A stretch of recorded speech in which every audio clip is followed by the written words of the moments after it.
आदाब अर्ज़ है। नाज़रीन, हमारा एशिया के खानदेश बुलेटिन में मैं ज़की सिद्दीकी फिर एक बार आपका इस्तकबाल करता हूँ। पेश हैं आज की खबरें। भुसावल के साबिक रुकन असम्बली और राष्ट्रवादी कांग्रेस शरद पवार के रहनुमा संतोष भाऊ चौधरी एनसीपी ही में रहेंगे और बीजेपी में शामिल नहीं होंगे। इस तरह का खुलासा चौधरी के दफ्तर पर मुनक्कद एक प्रेस कॉन्फ्रेंस में किया गया है। नीज़ कहा गया है कि एक यूट्यूब चैनल पर दी गई मज़कूरा मामले की खबर बेबुनियाद और उनकी शबीह व साख को मुतासिर करने के मकसद से की गई एक कोशिश थी। सर्वप्रथम या ठिकाणी सर्व पत्रकार बंधू उपस्थित राहिले त्याबद्दल मी सर्वांना धन्यवाद देतो। आणि काल दिनांक 30/7/2025 रोजी भुसावळ तालुक्याचे माजी आमदार, भुसावळचे शिल्पकार माननीय संतोष भाऊ चौधरी यांच्याबद्दल एक यूट्यूब चॅनलने एक बातमी प्रसारित केली की संतोष भाऊ चौधरी हे भाजपमध्ये जाणार। तर त्याच्यामुळं पूर्ण भुसावळ तालुक्यामध्ये प्रचंड आम्हाला फोन सुरू झाले आणि आम्हाला त्यांना उत्तर देता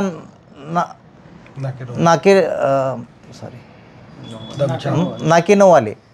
परंतु जेव्हा आम्ही त्या यूट्यूबरला फोन केला आणि त्याला विनंती केली की तू ही जी बातमी टाकलेली आहे ही चुकीची आहे, तू तिला डिलीट करून तू दुसऱ्या पद्धतीची बातमी घे, परंतु त्याने एक न ऐकता उलट आम्हाला म्हटलं की तुम्ही तुमचे स्टेटमेंट द्या, ही बातमी डिलीट होणार नाही।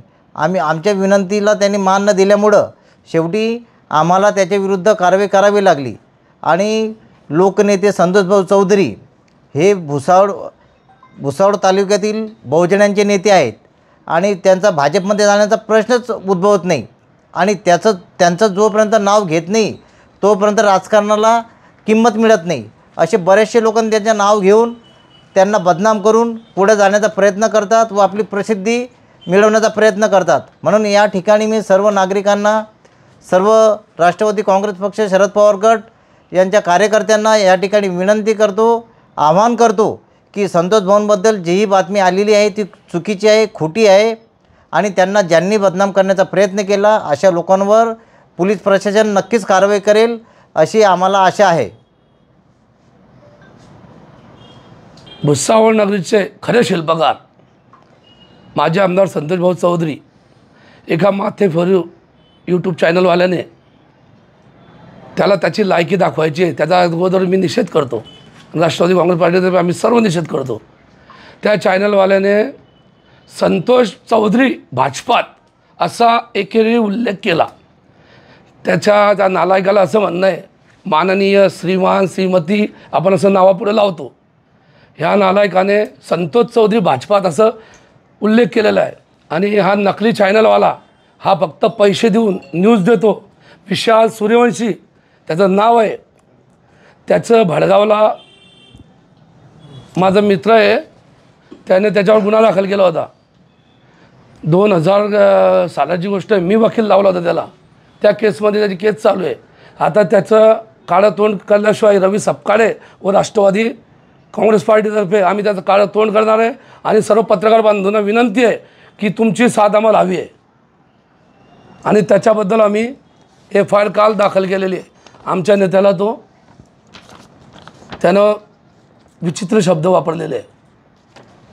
बस अजून बोलू किंवा चौधरी यांचा जो वाढदिवस झाला त्या ठिकाणी त्यांचे जे कार्यकर्ते असतात, कार्यकर्ते किंवा त्यांचे जे मित्र जे असतात समजा, तर त्यांचा कोणता पक्षाचा संबंध नसतो, त्याने ज्याच्या पद्धतीने ते बॅनर लावलेले होते। आता बरेचसे लोक दुसऱ्या पक्षात असल्यावरही हितचिंतक असतात, तर संतोष भाऊंच्या या तालुक्यामध्ये किंवा पूर्ण जिल्ह्यामध्ये हितचिंतक आहेत, तर ज्यांना संतोष भाऊंचा वाढदिवस साजरा करायचा होता त्यांनी त्यांच्या परीने ते बॅनर लावले।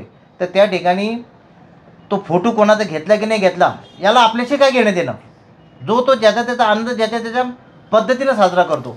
तो फोटो हा एक गौण विषय आहे। शरद पवार साहेबांचा फोटो टाकला नाही, यांचा फोटो टाकला नाही, फोटोने काय होतं, ज्याला त्याला जो जशा पद्धतीने साजरा करायचा असतो आनंद तो त्याच्या पद्धतीने साजरा करतो। म्हणून या ठिकाणी मी हे सांगेन की संतोष भाऊंचा वाढदिवस ह्यावेळेस ज्या लोकांनी साजरा केला मी त्यांचे खूप खूप अभिनंदन करतो, त्यांना धन्यवाद देतो। महसूल शोबा 1 अगस्त 7 अगस्त महसूल हफ्ता मनाएगा। इस दौरान मुख्तलिफ सरगर्मियाँ रूबामल लाई जाएंगी। इस सिलसिले में भुसावल की तहसीलदार नीता लबड़े ने एक प्रेस बयान जारी किया है। आइए देखते हैं क्या कहा तहसीलदार लबड़े मैडम ने अपनी प्रेस कॉन्फ्रेंस में। नमस्कार, मी नीता लबड़े, तहसीलदार भुसावळ। महसूल विभागामध्ये 1 ऑगस्ट ते 7 ऑगस्ट असे 7 दिवस महसूल सप्ताह राबविण्याबाबत सध्याच आपल्याकडे 29 जुलै 2025 रोजी शासन निर्णय हा निर्गमित झालेला आहे। हा शासन निर्णय महसूल व वन विभाग महाराष्ट्र शासन यांचा आहे।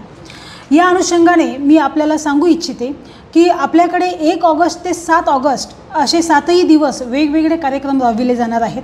त्या कार्यक्रमांमध्ये 1 ऑगस्ट रोजी महसूल दिन साजरा करायचा आहे। महसूल विभागामधील जे सेवानिवृत्त कर्मचारी आहेत किंवा आता सध्या कार्यरत असलेले कर्मचारी आहेत, अधिकारी आहेत, या सर्वांचा आपल्याला प्रमाणपत्र देऊन त्यांच्या कामगिरीबद्दल त्यांचा उल्लेख करून त्यांना आपल्याला प्रमाणपत्र द्यायचे आहेत, त्यांच्याशी संवाद साधायचा आहे। असं स्वरूप हे पहिल्या दिवसाचं आहे। तो सुद्धा आपल्या तहसील कार्यालयामध्ये साजरा केला जाईल आणि त्यांच्या अडीअडचणीसुद्धा त्या दिवशी ऐकून घेतल्या जातील आणि समजून घेतल्या जातील। त्यानंतर 2 ऑगस्ट रोजी आपल्याला शासकीय जागेवर जेव्हा 2011 पूर्वीपासून रहिवासी प्रयोजनार्थ अतिक्रमण असलेल्या कुटुंबांपैकी अतिक्रमण नियमाकुल करण्यासाठी जे पात्र आहेत अशा लोकांचे प्रस्ताव आपल्याला BDOंमार्फत मागवायचे आहेत। ग्रामीण स्तरावरचे BDOंमार्फत आपल्याकडे येतील आणि ते प्रस्ताव आपल्याला त्यावर जे पात्र लाभार्थी आहे त्यावर आपल्याला उचित कारवाई करायची आहे। त्यानंतर 3 ऑगस्ट रोजी आपल्याला पांदन आणि शिवरस्ते आपण मोकळे केलेले आहेत। साधारणतः भुसावळ तालुक्यामध्ये आपण 30 ते 35 रस्ते मोकळे केलेले आहेत। त्यामध्ये आपण भूमी अभिलेख विभाग आणि पोलीस विभाग यांचं सहकार्य घेऊन आपण रस्ते मोकळे केलेले आहेत। त्या रस्त्याच्या दोन्ही बाजूंना आपल्याला झाडं लावून म्हणजे वृक्षारोपण करण्याबाबतचे निर्देश प्राप्त झालेले आहेत। ती योजनासुद्धा आपण राबविणार आहोत। त्यासाठी आपण सरपंच, ग्रामसेवक, गावातील काही नागरिक यांचासुद्धा सहभाग आपण त्यामध्ये शेतकरी यांचासुद्धा आपण सहभाग घेणार आहोत। त्यानंतर 4 ऑगस्ट रोजी आपल्याला छत्रपती शिवाजी महाराज महाराजस्व अभियान हा प्रत्येक मंडळनिहाय राबवायचा आहे। यामध्ये आपण पाहिलेलं असेल, याआधीसुद्धा आपण हे शिबिर घेतलेलं आहे। प्रत्येक मंडळामध्ये 2 शिबिर आपल्याला घ्यायचे आहेत। प्रत्येक मंडळामध्ये 4 शिबिर घेण्याबाबत शासनाचे निर्देश आहेत। त्यापैकी आपल्याला 15 ऑगस्ट पूर्वी 2 शिबिर कंपल्सरी करायचे होते, ते आपण पूर्ण केलेले आहेत। तरीसुद्धा आता आपल्याला महसूल सप्ताहामध्ये प्रत्येक मंडळामध्ये 1 शिबिर घ्यायचं आहे। त्या शिबिरामध्ये नागरिकांचे प्रश्न सोडविणे, सर्व विभागांचे प्रतिनिधी, अधिकारी, कर्मचारी त्या ठिकाणी उपस्थित राहतील आणि कोणत्याही विभागाचा विषय असो तो तिथे निकाली काढला जाईल किंवा त्यांचा काही अर्ज असेल तर तो त्यामध्ये आपण त्याची दखल घेऊ आणि संबंधित अधिकारी, कर्मचारी त्या विभागाचा जो आहे तो त्यामध्ये कारवाई पूर्ण करेल। म्हणजे लोकांना त्यांच्या ठिकाणी जाऊन, त्यांच्या मंडळाच्या ठिकाणी जाऊन सेवा देण्यासाठी हा एक आपल्याला उपक्रम आहे। त्यानंतर 5 ऑगस्ट रोजी आपल्याला विशेष सहाय्य योजना जी आहे संजय गांधी योजना, त्या योजनेमधील जे DBT करायची आहे। DBT म्हणजे आपण त्या लोकांचा आधार आणि त्यांचा मोबाईल नंबर बँकेच्या खात्याशी कनेक्ट करायचा असतो। ते काम आपल्याकडे जवळपास 90 ते 95% झालेलं आहे, परंतु अजूनसुद्धा जवळपास 400-500 लोक असे आहेत की ज्यांनी ते केलेलं नाही। त्यामुळे त्यांना आता डायरेक्ट लाभ त्यांचा मिळणार नाही, त्यांचा लाभ बंद होऊ शकतो।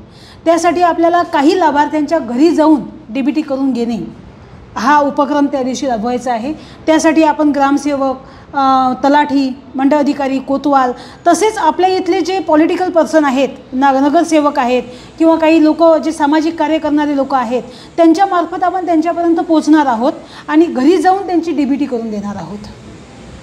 त्यानंतर 6 ऑगस्ट रोजी आपल्याला शासकीय जमिनीवरील अतिक्रमणे निष्कासित करण्याबाबतचं काम करायचं आहे आणि शर्तभंगाचे काही प्रकरणं असतील तर त्यामध्ये आपल्याला कारवाई करायची आहे।